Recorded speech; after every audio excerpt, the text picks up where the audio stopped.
And we're live. What's up, everybody? Can a man not just enjoy his fucking Saturday in peace?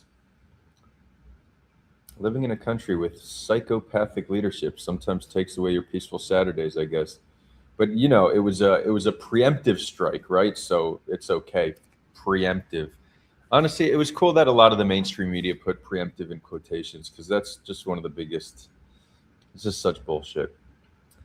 Um, Powerful entities have this miraculous ability to create words that their actions are always virtuous or benign or not that bad. And then when their enemy, has similar actions, well, that's framed in the worst way possible. And, it's done in reverse as well. But we should be much more concerned when those who hold power are defining terms so they can get away with whatever they want. Could you imagine if October 7th was described as a preemptive strike? I mean, at some point, Israel would have struck Gaza, so it was just preemptive. I mean, Iran already struck back, so maybe that's what they were preempting. They just knew they were going to strike. Yeah, okay. It's all bullshit. It's all bullshit. Anyways, so yeah, war has begun. Um, what's even the plan? Has anybody seen a coherent plan for regime change, or do people just like big booms, so they're excited about it? Like, what's the plan? Because Trump's talking regime change. What does that look like? Tell me. Does anybody have a vision?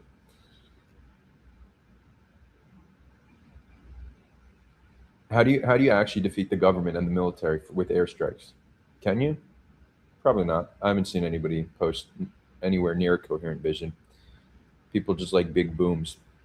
Americans are conditioned. Big boom, yay! Yay, we're making us safer. 80% of Americans didn't support this. Congress didn't vote on it. I think it's time for an American revolution. We need another revolution, my people. Um, think about it. It was like 6 months ago. We had the last war with Iran. Think of all the dozens of civilians that died. What did they die for? What was it? What was accomplished? Wasn't the point of that to like reduce Iran's capacity to strike, and we defeated them? But now we're doing it again. So what was the purpose of the first round? The dozens of civilians killed. Was it worth it? Or is our blood that cheap? Is it? I'm not convinced. I'm not convinced. We will look back to this conduct, the modern warfare, and the ease at which we can justify shredding the flesh of civilians for whatever narrative the government is telling us. It's utter barbarism that is just normalized. We will look back on this and see it as for the barbarism that it is. There's no doubt about it. And those who are cheering it on and saying, "Oh, this is war. This is how it needs to happen." That'll be seen as those like marching and fighting for their right to own slaves. We're just gonna leave.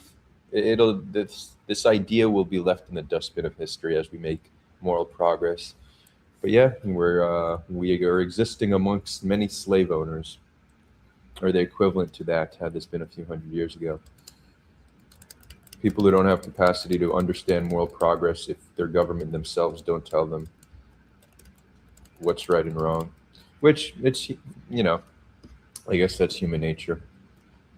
Uh, Truly free thinkers are an outlier, but I mean it goes both ways, right? Because we're not seeing a movement of free thinkers that are just batshit crazy, uh, hopping on board with any conspiracy no matter what. So we gotta we got our work cut out for us as a species. Um, oh man, Israeli Defense Force Twitter. Israel has the right to defend itself. Okay, well, what was Iran doing when they just launched missiles at us? Was that not their right to defend themselves against their preemptive strike? Like what the actual fuck?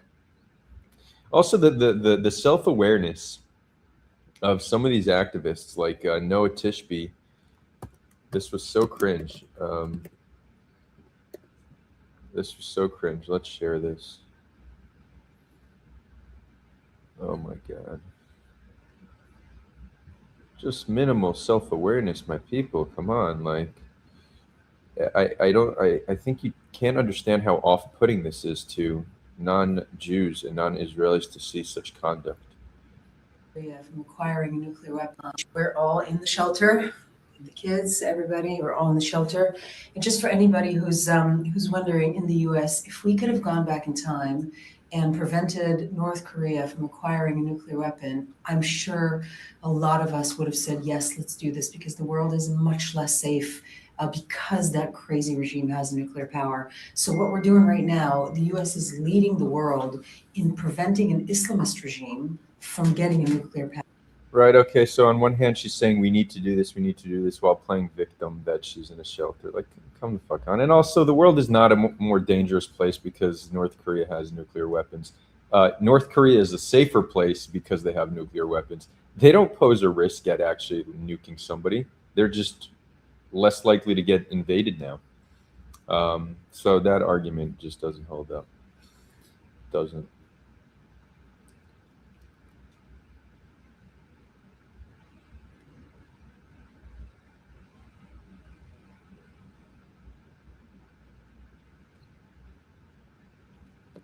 Anyways, let's see what else we have going on. We could have some people hop on if they want to share some thoughts. I'm not going to do this long.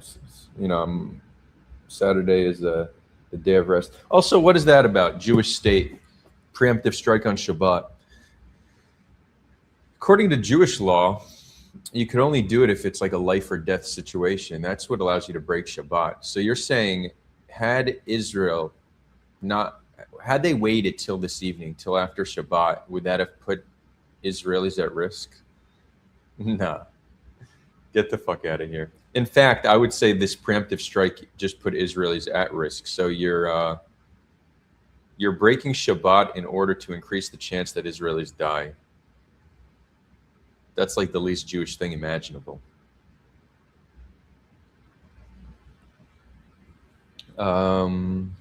Chinese is asking China Sigma Drama. China Sigma Drama is saying, do you think this is the beginning of World War III? No, I don't. I think for World War III to happen, we would need to see an escalation between Russia and China with the US. I don't see that happening. Um, Russia has their hands full,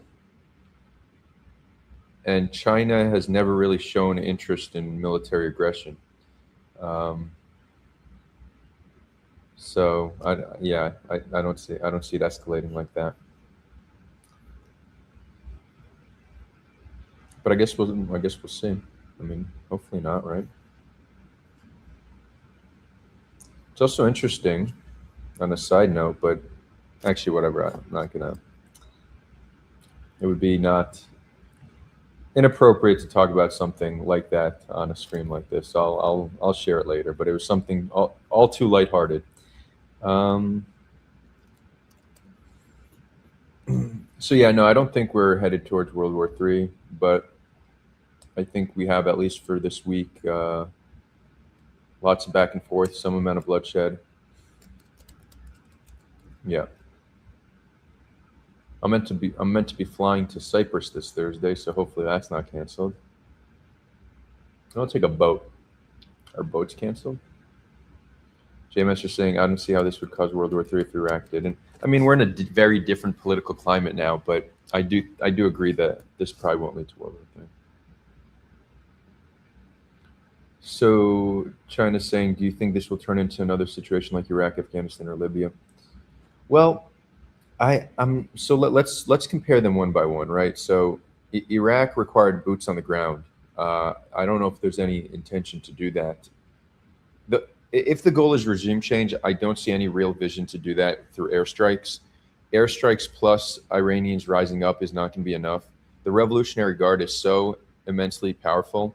There's just it's. I'm not saying the chance is zero, but it's such a low chance at weakening the Revolutionary Guard sufficiently that the people could just rise up against them. You need like a long-term occupation, boots on the ground, to actually do proper regime change. Now in Libya, it was different because the rebels were actually like a strong force making grounds. They were actually conquering territory, and then NATO helped. Afghanistan also required boots on the ground 20 years and was widely unsuccessful. So I don't know if there's anything we could compare this to, because I don't know if there's an intention for boots on the ground. But if not, then what are we doing? What's the goal? Just bombing Iran for the next few weeks? Like maybe reducing their military capabilities? Will that make them make more concessions and agree to a better deal, or would that just make them want to nuke even more because that's the best deterrent against being attacked?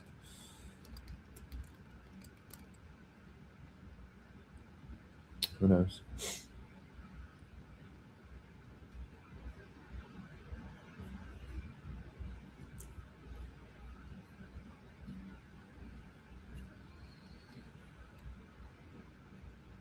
Preemptive strike. What a joke.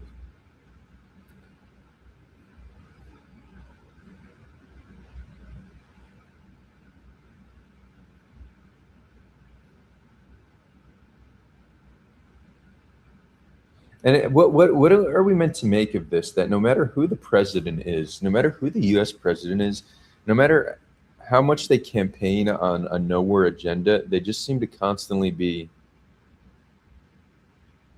engaging in war, right? Like the difference in the temperament and politics between Bush, Obama, and Trump are vastly different. I don't think Bush ran on no war, but disastrous war with under false pretenses. Obama came in as this peacemaker, only to expand the drone operation to many more countries. And it's true, he was not nearly as hawkish as Obama. And then Trump came in, kind of railing against the war in Iraq. We have tweets from him saying Obama's going to attack Iran just to seem tough. Republicans, be careful. Like Trump campaigned against war with Iran. That was part of what he campaigned against. It's not like something significant happened that caused him now to decide we need to go after them. So, is it that there's just so much pressure from lobbyists and insiders once you're like in power that you change your mind, or do you get access to information that makes you naturally change your mind? I don't know. I don't think it's the latter. Like what does it say? You get like an intel report saying, "Oh, we need to attack them. If not, we're a threat." You know how many like Iran has definitely sponsored some terror around the Middle East, but they've killed no Americans on U.S. soil. Like they're not nearly as big of a threat as like Sunni Muslims have been historically. Um, they're not a real threat to the U.S. Like that's just a joke, you know.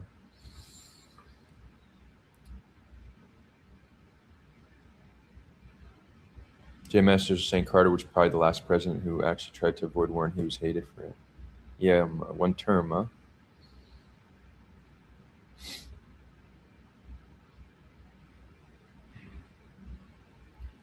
Criticism says, how do you see the relationship between Bibi and Trump? Do you believe it's based on common interest or based on a possible blackmail dependencies?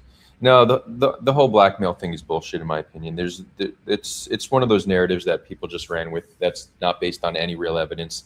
Um, the plausibility of the existence of a large scale blackmail operation where dozens upon dozens of people are being blackmailed and there's not a single whistleblower leak or actual evidence of it, it just is so implausible. Um, Literally, the entire blackmail operation is based on one guy sharing his opinion. Like that's where it came from. There's zero evidence. Um, no, I think it's hard for me to analyze this specifically because Trump is it's so hard to predict Trump, but I think he's operating mainly from like a place of like personal self-interest, like what would be best for his legacy. I think he wants to be the best president to ever live. Like that's what he's going for.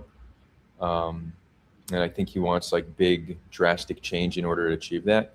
But I wouldn't discount the fact that there's probably immense pressure from like the neoconservatives um, and just other lobby groups, as well as lobby groups, including pro-Israel lobbies, that have pressured him to make this decision. I wouldn't discount that. Um, yeah. Yeah, but like the thought that there's like some video where Trump's like engaging in like raping a child and that's why he's doing it. No. And I don't discount the fact that Trump very well may have engaged in statutory rape with a minor. I think it's very possible, but I don't think like there's this blackmail thing going on. I could be convinced with evidence, but I looked into it. It's not really a thing.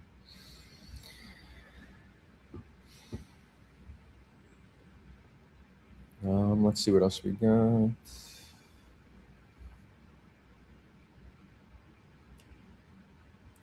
Yeah, so it looks like a bunch of missiles were shot already at Israel. Let's see.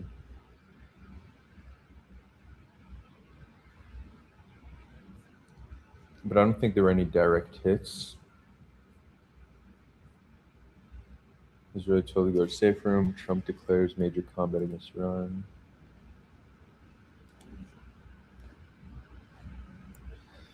Netanyahu says Israel U.S. launched strikes to remove the existential threat posed by Iran. Okay, so during the 12-day war, you didn't successfully remove the existential threat.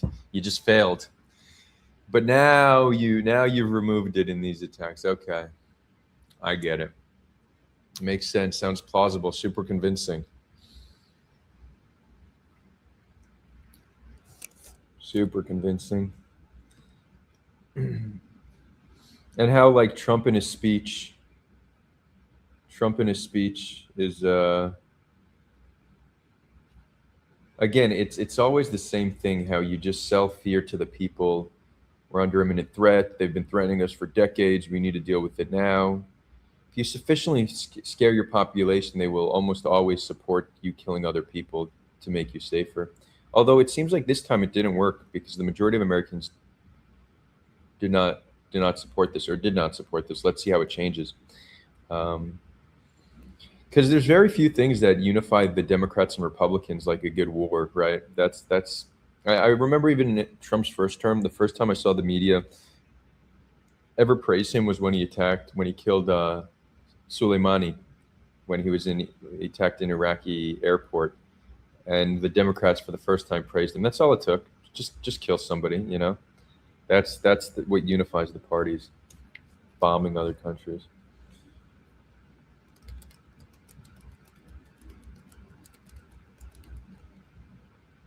Prism says thanks for your answer. For sure, for sure. Um,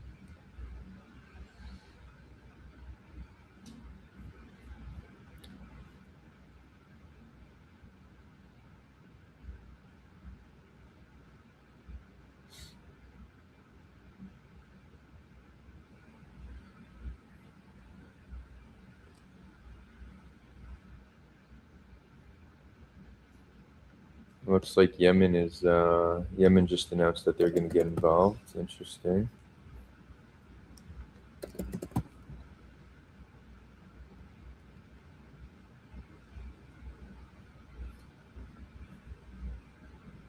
Mm,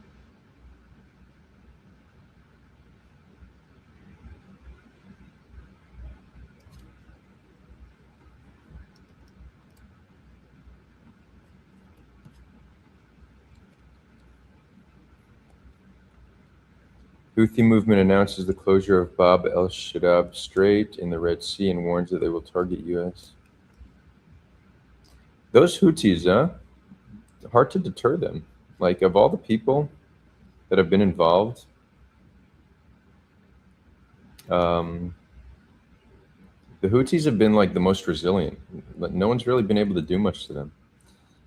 Even the U.S. engaged in like a series of bombs against them and said their assessment was they were widely unsuccessful. So that's interesting. And just a few years ago, nobody even knew who the Houthis were or saw them as a threat, but they're still playing. Still playing it.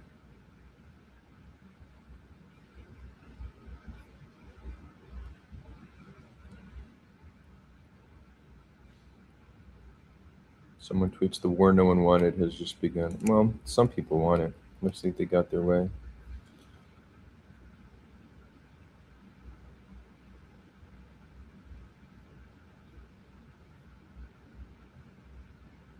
Explosions in Haifa. This is from Syrian girl who's known for misinformation, so we're just gonna do a screen share and see.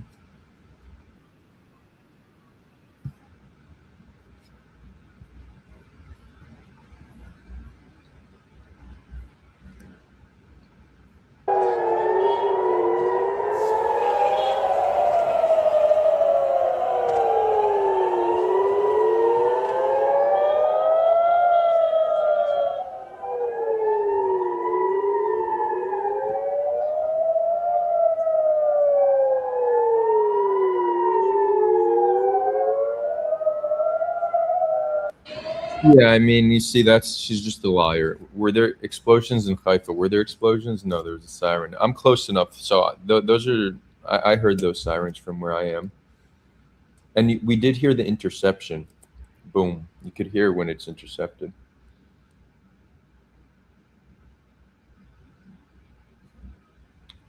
What am I hearing? Hezbollah has joined the chat. Is that true? The fastest way to get news is through Polymarket. I'm telling you. Um,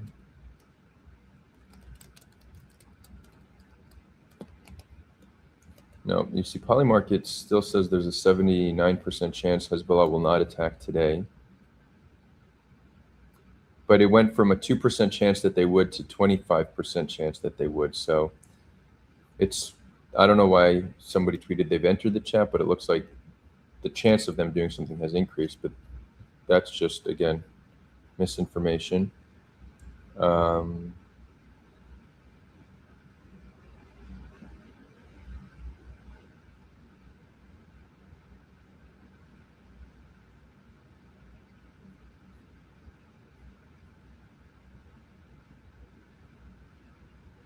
Impact reported in the north already. What the fuck? Hypersonic? No, I don't think that's true.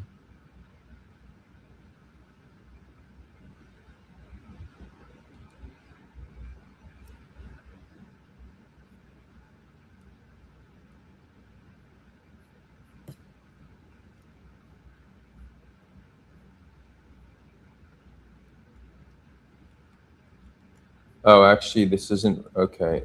Hezbollah might have shot something. I was looking, I was telling you Polymarket odds, but that's only if they actually hit. So if it's intercepted, that shouldn't count. So maybe there was something sent. Um,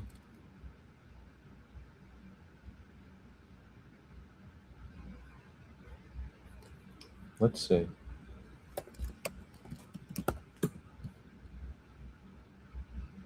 Because I did know some higher up in the Lebanese government said we won't get dragged into this. They don't have full control over Hezbollah's actions, but Hezbollah will join war if Khomeini is hit.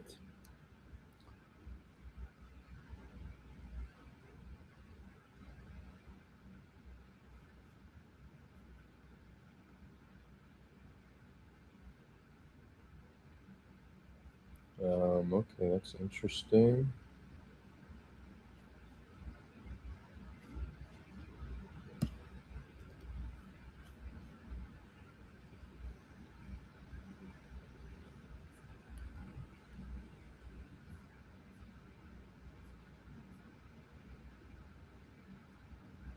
Yeah, I don't know if somebody watching can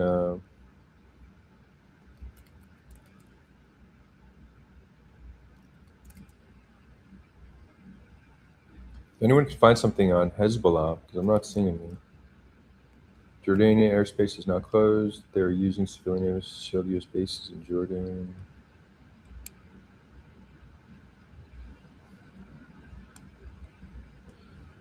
Two explosions in Bahrain. Interesting. Okay. Well, it looks like Iran is going all out. If they hit Bahrain.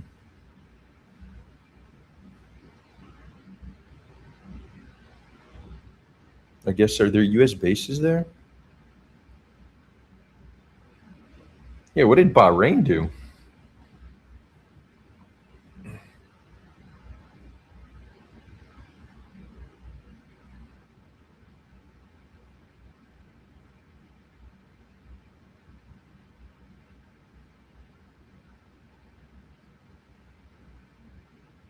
Missile launches from Yemen. Huh. Okay. Well, again, I'm reading this off Twitter. There's a lot of misinformation, so I'm just reading this as we go.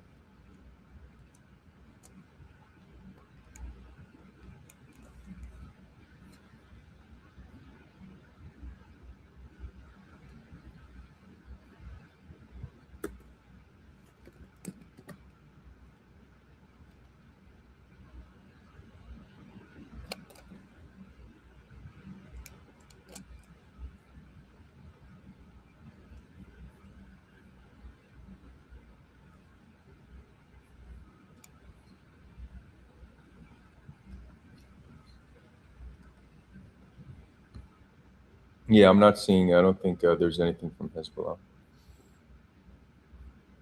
Could you imagine something kind of like Twitter, but it's all truthful? Wow, that'd be cool.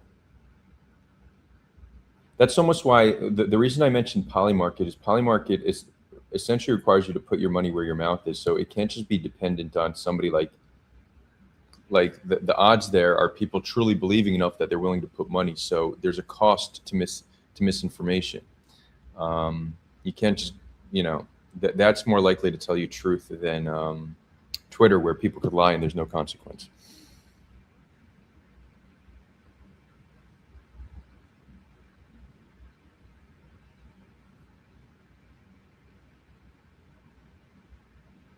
Houthis to resume attacks on shipping Red Sea corridor.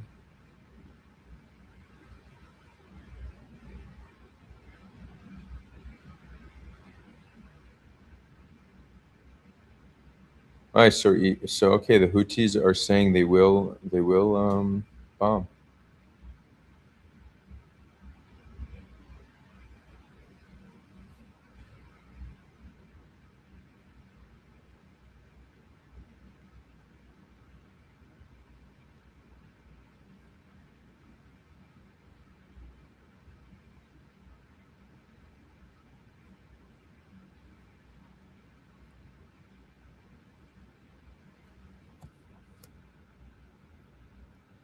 Cryptos crash. Let's see.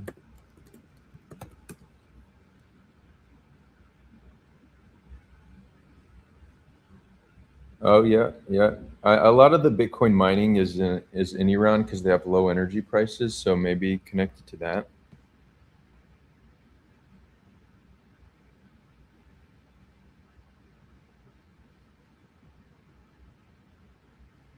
Yeah, full transparency. I've held crypto for the longest time, and I recently sold almost everything I was holding, both crypto stocks, gold.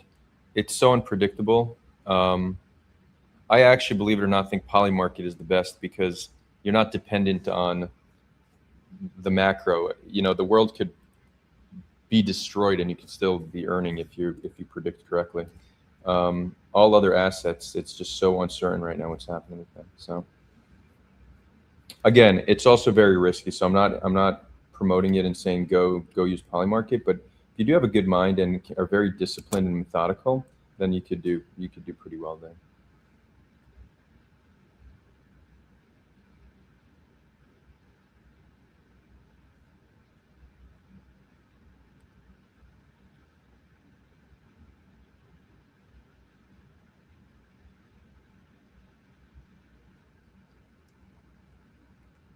Okay, well, I just wanted to give a little update on stuff. I don't want to spend my whole Saturday doing this, so I'm gonna probably gonna wrap it up. But tomorrow the week begins. For those who don't know, Sunday is the first day of the week here in Israel and in other Middle Eastern countries, believe it or not. Um, which kind of makes sense. It's kind of funny how when did like in Christianity Sunday become the day of rest? Because Sabbath is Saturday. Why is it Sunday? in the West. That doesn't make sense. But yeah, so we don't have Sunday off. So I'll do a longer stream tomorrow as the week begins. Hopefully, we only have good things to talk about, but you know, let's try to be realistic. There'll probably be some updates involving bloodshed and whatnot. But yeah, I'm here in the north. I'm not in a big city, so I feel pretty safe. Uh, all in all, I'm in good spirits, so none of you need to worry about me. And yeah, sending much love from the beautiful Galilee in the land of Israel and Palestine. Until next time, friends.